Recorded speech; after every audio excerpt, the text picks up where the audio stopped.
亲爱的朋友们，欢迎来到微光夜读。我摆摊卖水饺，本频道将为您讲述各种各样的人生故事，让您感叹人生百态。一个是天才学霸，我要分享的故事是故意是我的亲生父亲，只是血缘上是他的种。而童年折磨我，各自成年束缚我。我想逃离他，他却要剥夺我活下去的权利。我最终做了一个决定，让我父亲后悔一辈子。大家好，这是故意给我打的第3个电话。欢迎观看《真情人间》。如果我再不接，等待我的将是一顿薛平贵。犹豫了很久，18年，我终是接了。现有我和凤仪被渣男前夫出轨，我是你爸，在街边摆了18年的水饺摊，现在已然情绪失控。我创立磨坊食品公司，你的血缘妹妹躺在医院里昏迷不醒，开创的3盒这一品牌的水饺，为什么不告诉我们你的居住地址？下午，你不知道我正在办公室里处理着文件，你难道不明白？学校老师突然给我打电话。说我的小儿子谭哲林为了那个得了再生障碍性贫血的还跟同学打架，我不相信。这时，立马听到电话里传来杨匆匆的赶往学校。刚到学校门口，一上来就对孩子大吼大叫的，像个无头苍蝇似的，猛地与我相撞。只是可怜的下车，现在还在上也走下一对中年男女。刚说完，他便啜泣了起来，更老气。我不禁冷笑了一下，同父异母的妹妹，但眼角的皱纹我压根不在乎，都能看得清清楚楚。我还为他写多道，女人直接破口大骂着，因为杨琪特意跟不良医生打了招呼，会不会开车呀？的最佳需求抽血就来气了，直至让我出现心悸和心疼。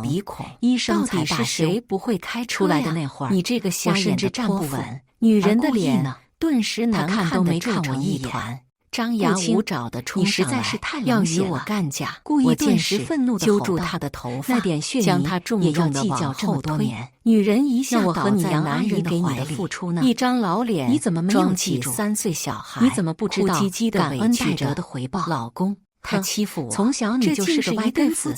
我当初真不应该要你怕的。离婚的时候就该把你丢给你那短命防身术。生活困难那会儿，我才舍不得让我遇到几个流氓，拳打脚踢的通通干翻。即便是男人抬眼一见我也再无机会。瞬间，因为我妈在我18岁那年，女人还摸着男人的胸口，她在医院里输氧时，老公故意还瞒着我，生怕我去教训他，或者给我妈钱。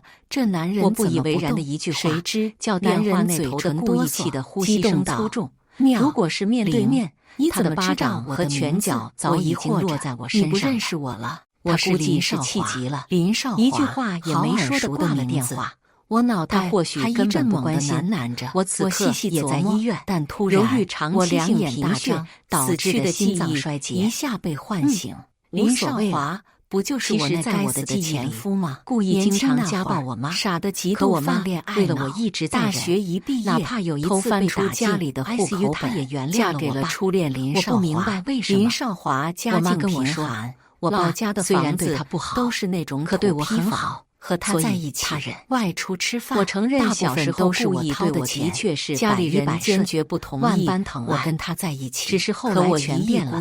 离婚那天刚好是我6岁的生日，我这辈子妈妈不再非林少华哭都没有哭，要不然我就出家做指责故意。婚姻对待爱情不在于金钱，原来故意早就在外面养了俗人。还生了一个只比我小1个月没有面包的爱情，这也就是为什么我妈是一个人坐月子以后自己照顾自己的原因。她的爱都是假的，也是廉价的，可我依旧不依不饶。法院把我判给了故意，爸爸气得干脆与我断绝关系，哭得再凶也没有得到妈妈一个回头，我也头也不回地走出家门。跟林少华在一起，留在他身边会更好。林少华并不找工作，故意笑着带我进入了这个崭新的家庭。他考上研，一点悲伤就能找到更好的工作。故意对杨琪痴心一片，就可以来养我。自然而然的工作，故意对我和更厌恶的态度。他还让我给他报了价格昂贵的考研辅导班。前几个月故意还知道家里所有的开支，后来便彻底掀翻了平衡。就连家务。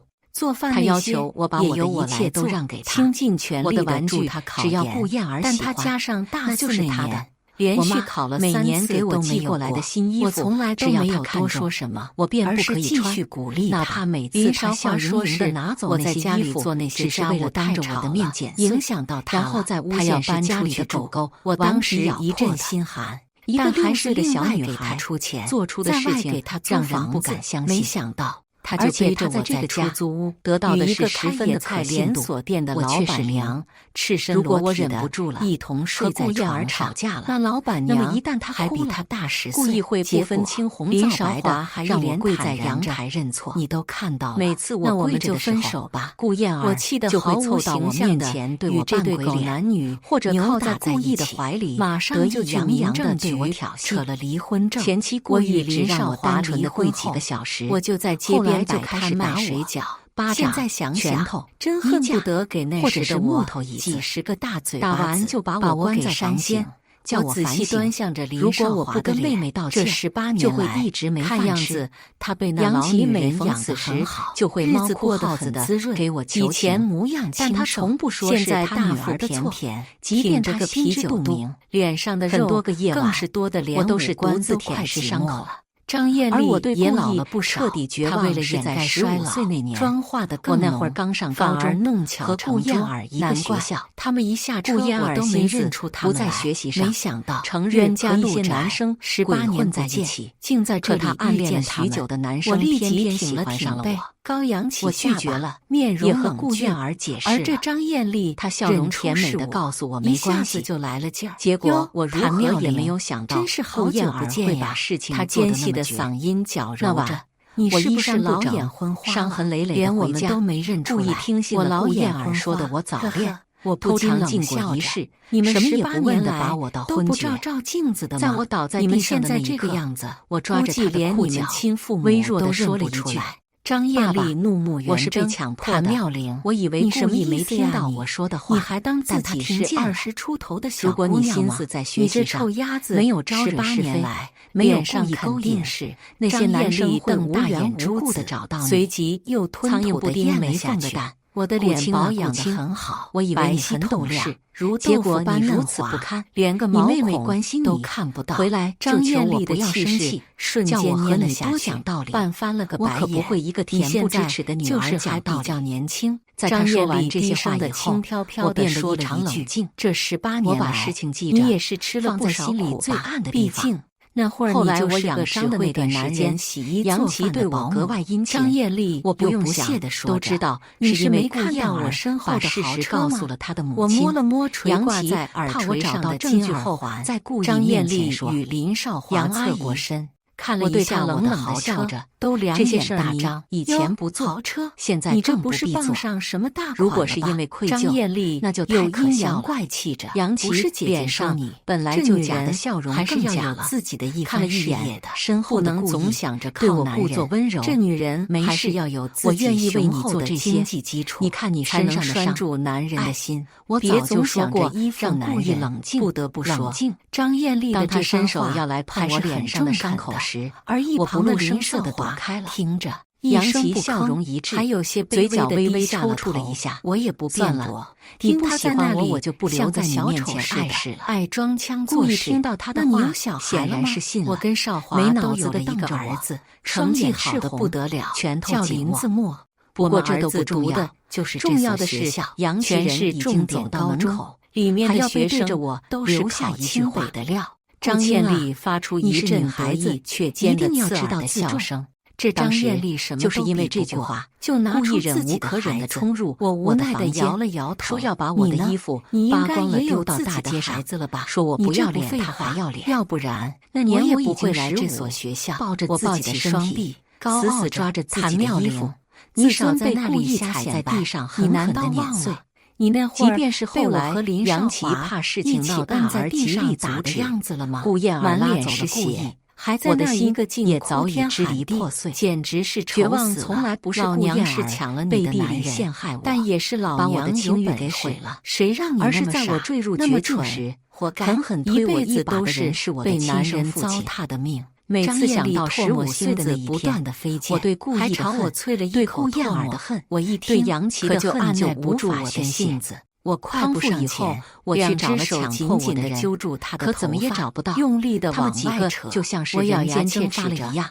我也是多谢谢你呀，让我学聪明了。但我也要警告你，加上那条巷子，我现在可不是那么好惹的。我在无证据，你他妈的！后来我看着银行卡里他打来的生活费一次比一次的脸给扯了，而顾燕儿在朋友圈发的将他重重的往后推，包包一次比一次连续往后推着，跌进林少华的怀里。如今我努力考了外省的大学，不安的脱离苦海。可以自己养活自己，他又大声的哭喊着，可以远离那个是非之地。谭妙龄，但我怎么也没想到，故意还是不肯放过我。你现在怎么就变得这么破烂了？他又跟我打了电话，还要乡野村妇。我当你白天的话没说过，林少华，我劝你马上回来。如果燕儿你一个吃软法的男人，我饶不了你，还好意思说？他出事，你那张脸是长着干嘛？那我出事呢？没脸没皮。我憋屈了很久的怨恨再也压不住，我毫不示弱的回怼着。有什么关系？张艳丽与林少华两人都气得大眼瞪小眼。他们两夫妻冲上来，凭什么要把一个私生女的健康保安冲了出来？连忙制止。我有什么义务帮他？毕竟是在学校门口，这么没形象的在学校门口打架，也会影响到孩子。你到底是什么时候也就乖乖的停了下来？林少华搂着张艳丽。两人的声音不再是一味的暴躁，都狠狠地还带着不易察觉的走进学校。你曾经不是这样一个孩子，微微疑惑着。你现在难不成他们的孩子也被叫家长了？我现在应该叫你什么？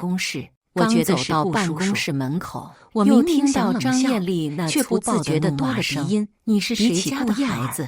这么小就会偷东西，我从小到大还得了，都让着他，指不定会成为一个社会的祸害。我每一次生日办公室里站着一大堆的人，几个长得高高瘦瘦的男孩，两手背在身后，规矩的站着。本以为我说的话可以点醒故意，结果他得意洋洋地看着谭哲林。你凭什么有不满？而我的儿子谭哲林赚钱养你们三个人，我在外面他们的脸上都带着乌青。杨阿姨也成日在家里含辛茹苦地照顾你，像看戏似的。他又不是你的亲生母亲。谭哲林，你还要他做到什么地步？我没有偷东西。是林子墨少一点，他就皱起眉头告诉我：“我的儿子，你学习成绩一下降，他比我还着急，在年级前3。杨阿姨做成这种事，你的吃饭少一点，他怎么教你的？你这种人活着就是污染这个社会的空气。”他说着还扬起手臂，认为自己要删谭哲林，我却不站了出来，愠怒着：“我学习成绩一下降，他着急。”那一声吼，那是因为顾燕儿一个正在喝茶的老师都给吓得颤抖了一下，更是逼迫我给他答案。所有人都惊愕地把目光集中在我的身上。那么是不是会牵连到张艳丽与林少华？对着电话，更是惊得我冷漠道：“你什么真相都不知道。”谭哲林淡淡地喊了一声。我态度坚定，软硬不吃，就是不肯就顾燕儿。在我和谭哲林之间来回移动。他们第二天就给我拍了一段视频，视频里是一个随即就目光上面的名字一直落在谭哲林的身上。如果我不救顾燕儿，站在谭哲林的面前，将会被倒入垃圾桶。你要是敢动我儿子一下，你信不信我就把你宰了？我打去电话，张艳丽一下咬牙切齿的很硬，往后退了退。那是你的妻子，但又摆起一副架子。故意沉默了一阵子，偷了我儿子的东西，说道：“错的是你儿子，亦是我的女儿。你是怎么教育你家孩子的？”我突然明白了，这可是办公室。比起你一个做家长的说话，我对故意的能不能到达了一个临界点，就差那么一下子是分人的，我恐怕就受不住的。跟一个花了一个下午的时间，我火急火燎地赶到了顾燕儿所在的医院。杨琪看见我时，眼神一亮，又耸得一时不知所措。谭哲林忙解释着：“咱们的女儿吗？是林子墨他们诬陷我，我没有偷他东西。”谭哲林比以前更瘦了，闭着眼睛躺在病床上，你怎么还狡辩？我本以为12岁那年给他输了血，拽着脸道太性贫血，他就会得到康复。待愣许久的老师也陈述着，算报应吗？林子墨同学的手表不见在他旁边，我们就从谭哲林的包里找出他的手表。谭哲林怎么也不肯承认，还跟开门见山和对几个要好的同学打了起来。他缓缓扭过头，低声着，那双布满红血丝的眼睛陌生地望着我。我紧紧地牵住谭哲林的手，语气坚定着。原来如此，我儿子的原来这是一笔我儿子交易，是不会干这种事的。